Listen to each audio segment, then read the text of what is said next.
what's going on, everybody? Welcome to another installment of BrickWall Horror. I'm Dave, and tonight I'm here to talk to you about a killer doll named Megan. Before I get into it, I want to remind you guys, go ahead, hit that like button down below, subscribe to the channel if you're not already subscribed. Follow us on social media. We're on Facebook, Instagram, Twitter, and Twitch. We just did our podcast last night, Wednesday night, at the time of this recording, Life's Brick Wall. So make sure you check that out and show us some love. Subscribe to the Twitch. Don't just follow, subscribe.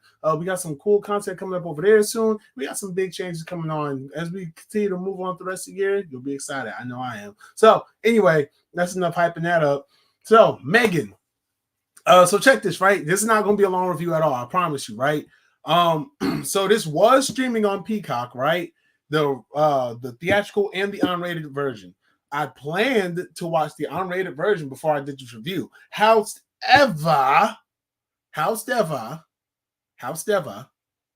it is no longer available on the Peacock. So I could not give myself a little bit of a refresher on the film. Nor I watched the unrated version because I want to compare the two. But, however, Megan is not a complicated movie to explain. It's basically this toy inventor. She has her niece with her after her niece's parents died, and she's tasked with taking care of her. She's tasked with that at the same time that she is currently trying to build the next great kids toy at her job. She's a toy designer. And so she's trying to build the next great toy, the next great thing, the next, should you say, sensational Bobby, right? I don't know. I just made that up. But so while she's trying to do that, her boss wants her to keep it like real simple. Okay, do this. Don't do nothing else. Just do this. Work on this prototype. But she has another toy that she's been working on. That's an AI toy that is that we come to learn is Megan. And so while she's testing it out, her boss comes in and is just like, this isn't what I told you to work on. You got to work on something else. And so basically that doll malfunctions, but it gets a certain amount of feedback. So she's like, yeah, I can improve on the design. And she does. And then she gets the green light to work on it and keep making some improvements so it can be ready to launch in just a few months. So that's pretty much the gist of it. But the original version of Megan she built, she gives to her niece. And she doesn't know how to connect with her niece or anything. She's not good with kids. And so, like, especially with this whole grieving thing going on, she has absolutely no idea what to do. So she pretty much puts the kid off on Megan and has Megan protect the girl and everything like that. And so, of course, as things tend to happen in these movies, the AI system goes a little rogue and starts to go a little overboard. It's okay. So really, and skipping all the other stuff, really, this movie is so similar. Now that I'm sitting here really thinking about it and going through it, this movie is eerily similar, practically the exact same movie as what year was that? The 2019 Child's Play remake, the one where Chucky was an AI doll. This movie and Megan are practically the same movie. The only difference is that in the Child's Play reboot that they did, Chucky was what the hell was he? He wasn't like the spirit put into the doll, or he wasn't someone that was made by a toy factory. He was the chip that was tampered with by a disgruntled employee to basically be a malfunctioning doll that will take things to the extreme, much how Megan ends up taking things to the extreme. The only real difference though is that like Megan is free to walk around and do what she wants. Of course, she has to hide that she's a murderer, but or is going overboard with things. But she nonetheless, everyone knows that she's something that can walk and talk and et cetera, et cetera. So as a horror film, though, it's really an interesting film. I did enjoy it. It was just really kind of interesting seeing the lengths that Megan went through to protect Katie was her name. So she went through like crazy lengths to protect her. Like I said, she even flat out murdered somebody. It was fucking wild.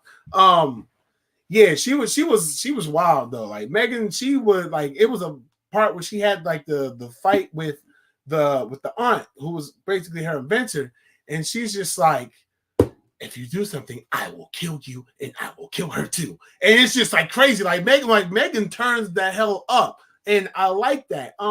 This isn't like those creepy doll movies, you know, where they sit there and do all that. Like we saw in the trailers, she's flipping around, dancing and all that, you know, doing the, you know, whatever that move was. You know what I'm saying? And she's that, I ain't gonna hold you. At a certain point, Megan is that bitch. Like she, you know what I'm saying? She running shit. And of course, the ending of it, for those of you who don't know, they are making a sequel to this movie. And so the end of it does kind of allow it to do that. But yeah, like overall, I did enjoy this movie. I had a great time watching it. I watched it with my kids. This wasn't PG-13. Originally, it was going to be rated R, which is what the unrated version was the original cut of the movie. Not those special unrated versions, to the original cut of the movie. And the reason why they took it from an R to a PG-13 is because when the first trailer dropped, it got so much viral attention that they were like, oh, well, we want to attract as many audiences as we can and allow as many people to have access to this film as possible. So they did tone things down to get a PG-13 rating, but I would have liked to have seen, and I wish I did get the chance to see the unrated the original version of the movie, to see exactly what the actual vision for this film was. But that said, like I said, this is you still get a very fun watch. Megan is wilding, and like I said, like she be wilding in this film, and I love that for her. I like how they have the story. The story arc for the aunt, which is just like she needs to learn how to connect with her niece, and she doesn't know how to do that. And I'm gonna hold you, she is a terrible fucking guardian, honestly. Like she did what many of us as parents would do, which is plop a kid in front of an electronic device and let that take care of them while we go do whatever the hell else we want to do or have to do, whether it's filing taxes, talking on the phone, you know what I'm saying, watching our favorite shows, taking a nap, whatever the case may be. We put these kids in front of the TVs and the tablets and the technologies, and then when those things start to make the child different, or when they prove to be more efficient at raising and connecting with the child than we do, we start to feel the way. Oh, we're going to take that tablet because we're not connecting with you the way that we want to, and I'm jealous that you're connecting with that device more than you're connecting with me. Or I'm going to take the TV away from you because you're connecting with that more than you're connecting with me. You know what I'm saying? We start to feel jealous because we start to notice those things, and that's kind of the journey that that Katie's aunt goes on in this movie. So it's very interesting. Like I said, from that standpoint, it is a very interesting and very true real world issue that is personified through this. But yeah, so I do, that's one of the definite things I do remember liking about this movie. But other than that, I really don't have anything else to say because it's been a while since I've seen this. I watched this over the summer, and I actually had this review planned to do after I watched it, but I just felt like it would fit so much more better than the BrickWall horror. And I was like, it gives me time to watch the unrated version because a lot was going on at the time, you know, all that good stuff. But, you know, as I said, I didn't get to do my original plan, but I still had to come here and just say that this movie is good. It was very fun watch. And let's see, I'm very clearly not the only one to think that, because I know it did do a really good box office numbers. You know, made a really good profit. And in fact, on Rotten Tomatoes, it has a 93%, and on IMDb, it has a 6.4 out of 10. Me personally, I'm going to give this movie, I give it 5 stars, honestly. Like I fully enjoyed myself watching it. Of course, it had its regular horror movie cliches and different types of, you know, things that just didn't make much sense or maybe didn't flow so well together, but it was a very entertaining watch. And I do remember being thoroughly entertained. My kids were thoroughly entertained, and they were equally terrified as well when things got a little scary. Not as much as they were with Scream, but you know, it was still like, oh, okay, all right, that's a little serious. Okay, that's a little creepy, that's a little scary, but it wasn't nothing too much to drive them overboard. But they had a good time watching. I had a good time supervising them and watching at the same time. So yeah, I'm generous with this one today. I'm giving it a 5 stars.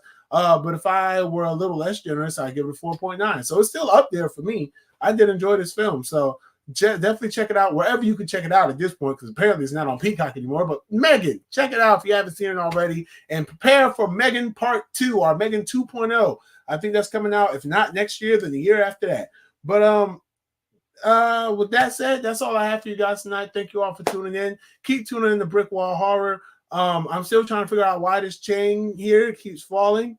You know, I don't quite, can you see which one I'm pointing at?